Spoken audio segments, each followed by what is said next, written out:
कार्बि आंलं जिल्ला बिसानि बानजायनायाव दिनै बे मोनाबिलि समाव लांहिन मानेकफुर हालामनि सिङावनो नैबे गेलेग्रा फोथाराव रुंसारि मेरिना बसुमतारीनि मुङै जों दिनै आलारि बाथि सावनायजों लोगोसे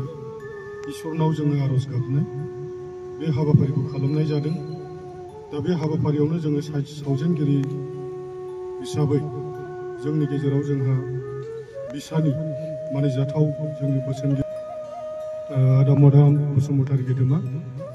लोगोसे बिसानिनो मानगोनां आफादगिरि नेहाथारि लेङाइ आफादगिरि बोसोनगिरि गासिबो सोद्रोमा नोंथांमोन, लोगोसे दिनैनि बे दुखुनि समाव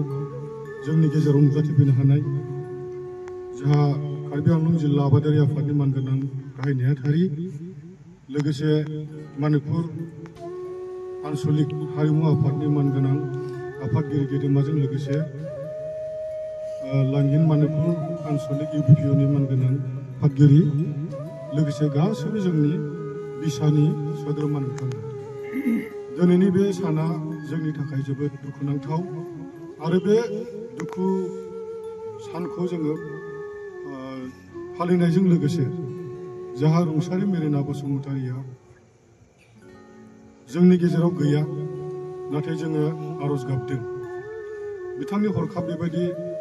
रुंसारि जालांनायाव जोंनि कार्बि आंलं जिल्ला बिसानि जानानै जों जोबोद दुखु फोरमायदों आरो इसोरनाव दिनैनि समाव जों आरज गाबदों मेरिना बसुमतारीया सोरगोआव इसोरनि खाथियाव जाहाथे मोजाङै मोजां इसोरा जाहाथे दख्लाबसे जायगा होयो।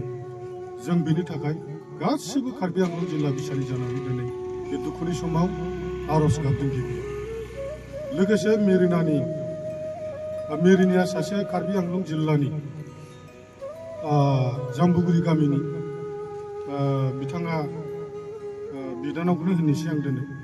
बिनानावा जाम्बुगुरि गामिनिमोन आरो बेबायदिनो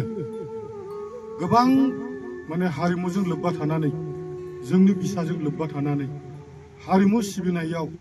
गोबां जोंनो हेफाजाब आरो मदद होबोदोंमोन आरो गावनि जिथु एसे आगोलाव जोंहा जोंनि मानगोनां सावजेनगिरि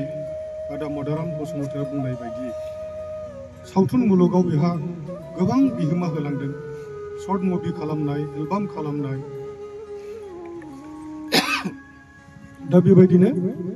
गोबां बेहा ख्रिस्टि मोसानाय बा बागुरुम्बा मोसानाय आरो एसे आगोलाव बुंनाय बायदिनो फोरोंगिरि हिसाबैबो बिथांखौ सम लायै सम वर्कशप फाथिनायाव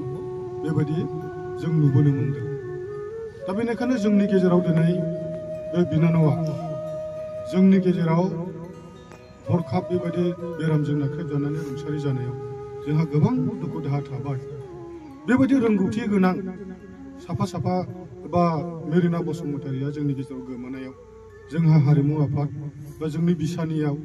गोबां खहा जाबाय आरो